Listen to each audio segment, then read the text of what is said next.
ಇಂದಿನ ವಾರ್ತೆಗಳಿಗೆ ಸ್ವಾಗತ. 20 ಡಿಸೆಂಬರ್ 2025 ಇಂದಿನ ಜಾಗತಿಕ ಮತ್ತು ಕರ್ನಾಟಕದ ಮುಖ್ಯ ಸುದ್ದಿಗಳು. ರಾಜಕೀಯ ಸುದ್ದಿಗಳು.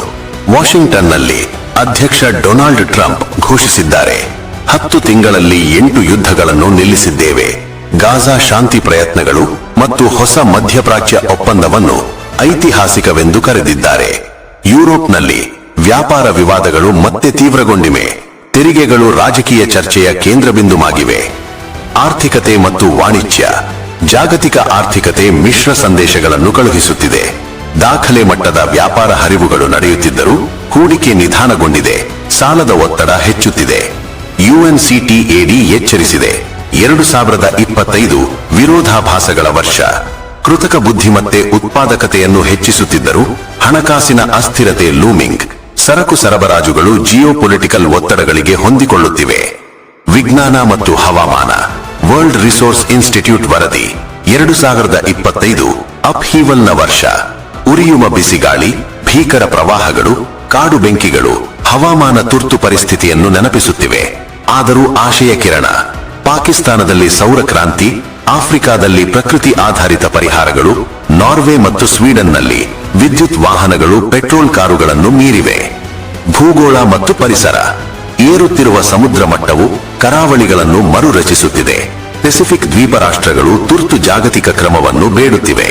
ಆಸ್ಟ್ರೇಲಿಯಾ ಮತ್ತು ಕೆನಡಾದ ಕಾಡು ಬೆಂಕಿಗಳು ಮಾನವ ವಿಸ್ತರಣೆ ಮತ್ತು ಪ್ರಕೃತಿಯ ನಡುವಿನ ಸೂಕ್ಷ್ಮ ಸಮತೋಲನವನ್ನು ತೋರಿಸುತ್ತಿವೆ.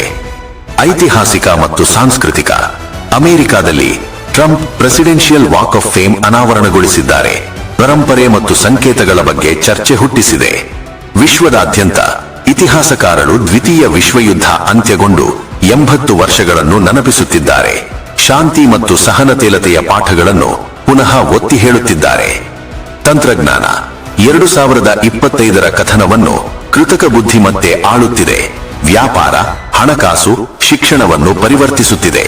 ಕ್ವಾಂಟಮ್ ಕಂಪ್ಯೂಟಿಂಗ್ನಲ್ಲಿ ಸಾಧನೆಗಳು ಸೈಬರ್ ಸೆಕ್ಯೂರಿಟಿಯನ್ನು ಕ್ರಾಂತಿಗೊಳಿಸಲು ಭರವಸೆ ನೀಡುತ್ತಿವೆ. ಬಯೋಟೆಕ್ ಪ್ರಗತಿಗಳು ರೋಗ ತಡೆಗೆ ಹೊಸ ಆಶೆಯನ್ನು ತರುತ್ತಿವೆ. ಕರ್ನಾಟಕದ ಮುಖ್ಯ ಸುದ್ದಿಗಳು. ವಿಧಾನಮಂಡಲ ಚಟುವಟಿಕೆ. ಬೆಳಗಾವಿಯಲ್ಲಿ ನಡೆದ ಚಳಿಗಾಲ ಅಧಿವೇಶನದಲ್ಲಿ ಕರ್ನಾಟಕ ವಿಧಾನ ಪರಿಷತ್ 7 ಪ್ರಮುಖ ಮಸೂದೆಗಳನ್ನು ಅಂಗೀಕರಿಸಿದೆ. ಇದರಲ್ಲಿ ಗ್ರೇಟರ್ ಬೆಂಗಳೂರು ಗವರ್ನೆನ್ಸ್ ತಿದ್ದುಪಡಿ ಮಸೂದೆ, ನಾದಪ್ರಭು ಕೆಂಪೇಗೌಡ ಹೆರಿಟೇಜ್ ಏರಿಯಾ ಡೆವಲಪ್ಮೆಂಟ್ ತಿದ್ದುಪಡಿ ಮಸೂದೆ, ಕರ್ನಾಟಕ ರಸ್ತೆ ಸುರಕ್ಷತಾ ಪ್ರಾಧಿಕಾರ ಮಸೂದೆ ಹಾಗೂ ಡ್ರಗ್ಸ್ ಮತ್ತು ಕಾಸ್ಮೆಟಿಕ್ಸ್ ಮಸೂದೆ ಸೇರಿವೆ.